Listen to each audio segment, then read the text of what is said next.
আমরা ছিলাম ডক্টর শফিকুল ইসলাম মাসুদ। আপনার কাছে বিএনপির স্থায়ী কমিটির সদস্য সালাউদ্দিন আহমেদ বলেছে, ধর্মের নামে ট্যাবলেট বিক্রি করে জামাত জনগণের সাথে প্রতারণা করছে।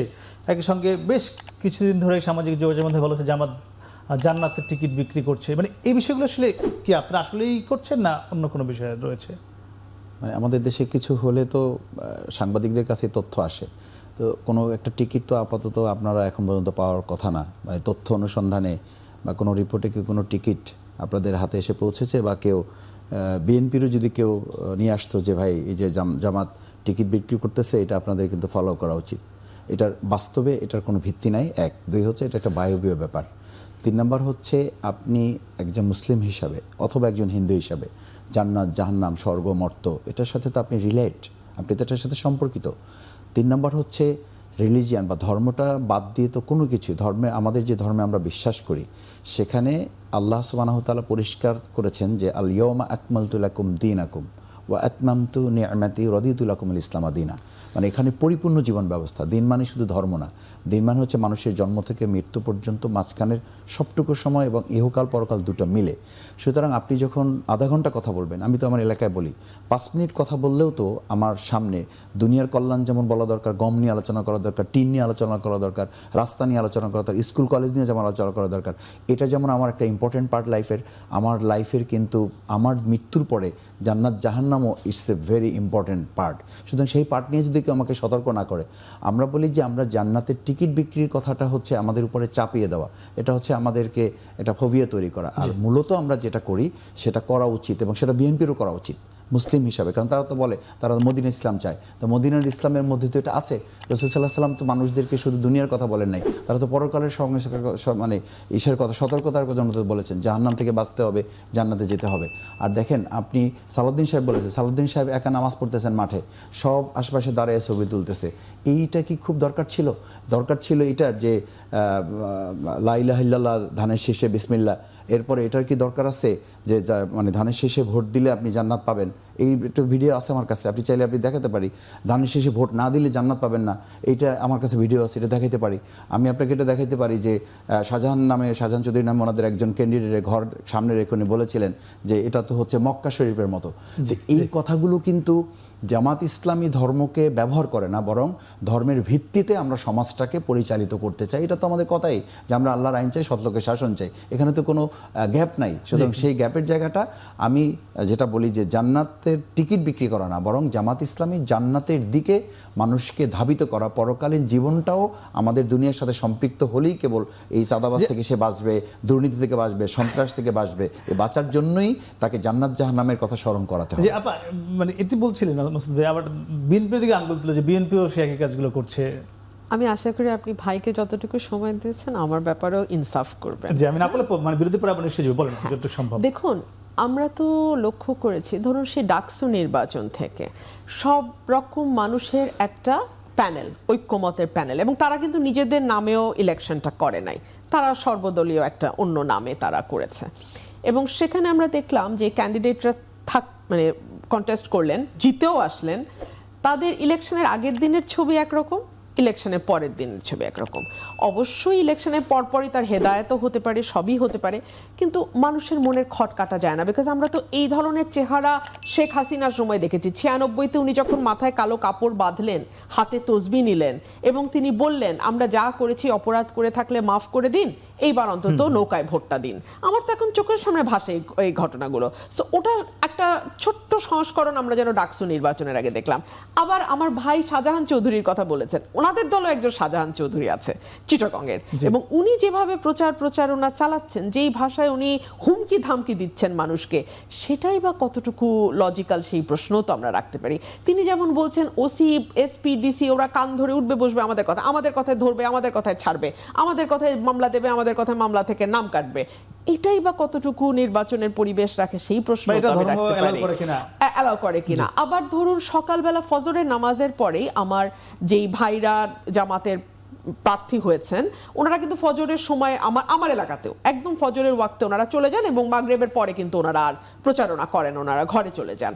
তো এই সময় ফজরের সময় তারা যখন প্রচারণায় নামেন, ওনারা কিন্তু কানে কানে এটা বলেন যে জামাতকে ভোটটা দিয়েন, দাঁড়িপাল্লায় ভোটটা দিলে আখেরে আপনারা জান্নাত পাবেন। কানে কানে বলে, কানে কানে বলে। আপনার কানে বলেছে? আমি তো একজন নিজেই প্রার্থী, আমাকে তো আর বলবে না।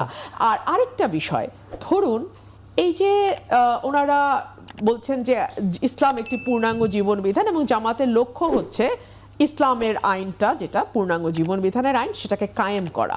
ডেফিনেটলি এটাই তো তাদের লক্ষ্য, তাদের নামটাই হচ্ছে জামায়াতে ইসলামী। জি, জি। আমার প্রশ্ন হচ্ছে, ওনারা যে একজন হিন্দু ভদ্রলোককে তাদের একটা শাখার জি, জি। প্রধান করলেন এবং তাকে ওনারা নমিনেশনও দিলেন, উনিও কি ইসলাম কায়েমের জন্য কাজ করবেন? এটা আমার একটা প্রশ্ন। আরো একটা প্রশ্ন, আমি একজন আপনি নারী, সেই প্রশ্ন শুনবে, আমি সঙ্গে আরেকটা প্রশ্ন করে আমি বিরুদ্ধে যাবো। সেই প্রশ্নটা হলো যে আপনি এখন বিএনপি থেকে নমিনেশন পাননি, জামায়াতের আমির বলেছে যারা বিভিন্ন দলে এখন নমিনেশন পায়নি তিনি তাদেরকে তার দলে আহ্বান জানিয়েছে, এনসিপিও জানিয়েছে। আপনি জামাত বা এনসিপিতে গিয়ে নমিনেশন নেবেন কিনা আমি সেহেতু জানাবো। দর্শক, আমরা ছিলাম ব্যারিস্টার রবিন ফেরান, আপনার কাছে জানতে চাচ্ছিলাম আপনি যেহেতু এখনো বিএনপি থেকে নমিনেশন কনফার্ম হয়নি, আপনি জামাত বা এনসিপিতে যাবেন কিনা, তারা সবার জন্য তাদের দ্বার উন্মুক্ত রেখেছে। এই প্রশ্নের উত্তর আমি আগেও পরিষ্কারভাবে দিয়েছি, কোনো প্রশ্নই ওঠে না দল ছেড়ে কোথাও যাওয়ার। তবে জামাতের কাছে দেয়নি, কিন্তু দল ওখানে ফাঁকা রেখেছে, এমন না যে দল অন্য কাউকে নমিনেশন দিয়েছে। আমার আসনটা ফাঁকা আছে, জোটের সঙ্গে আলোচনা জন্যই আসনটি ফাঁকা রাখা হয়েছে।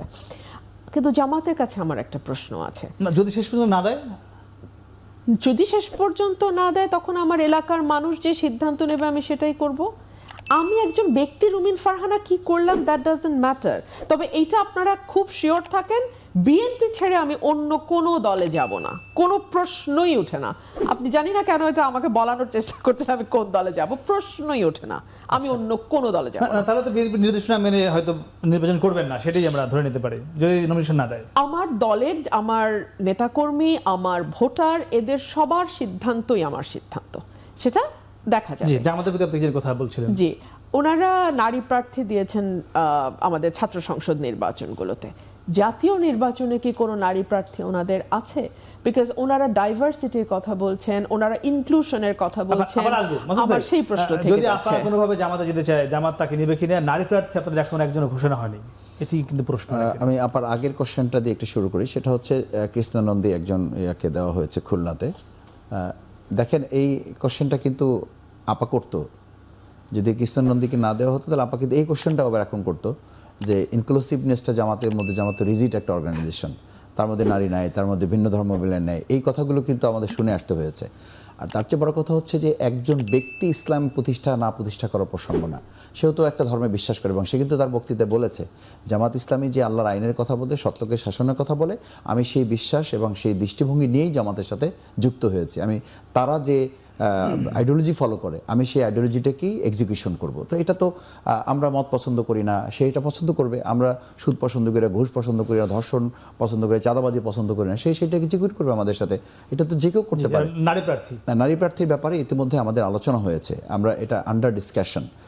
আমাদের আমিরে জামাত এটা খুব শর্ট টাইমের মধ্যে আপনারা আশা করি এ ব্যাপারে কোনো চমক দেখতে পাবেন ইনশাআল্লাহ। এবং সেই প্রসঙ্গে আপাদের মতো আরও যারা আমাদের আপা আছেন, তারা আমাদের এই আন্দোলন বা আমাদের সংগঠনের মানে বিশ্বাস, চিন্তা, দৃষ্টিভঙ্গি, পরিকল্পনা যেগুলো আছে সেগুলোকে ধারণ করে যদি কেউ ওখানে কাজ করতে যায়, দেখেন আমাদের ঢাকা ইউনিভার্সিটি, রাজশাহী ইউনিভার্সিটি সব জায়গাতেই আমরা কিন্তু ইনক্লুসিভনেসটাকে আমরা প্রায়োরিটি দিয়েছি, যে আমরা সবাই মিলে সেখানে ডাইভার্সিটি কোনো সুযোগ রাখা হয়নি। পত্রিকা প্রথম আলো করেছে, সেখানে বলেছে জামাতের মানুষ জামাতকে ক্ষমতায় দেখতে চায় বা জয়লাভ করার সম্ভাবনা আছে 26%, বিএনপির 66%। এটি আপনি একমত কিনা জরিপের সঙ্গে? না, এটা তো আগেও আপাও বলেছেন যে কোনো জরিপই এখনকার শেষ কথা না, জরিপ একটা চলমান প্রক্রিয়া, আজকে যেটা আছে কালকে চেঞ্জ হচ্ছে। আর এই প্রথম আলোর জরিপেই ঢাকা বিশ্ববিদ্যালয়ে আমাদের সাদেক কাইমকে দেখানো হয়েছিল 9%, আর আবিদকে দেখানো হয়েছিল 46%।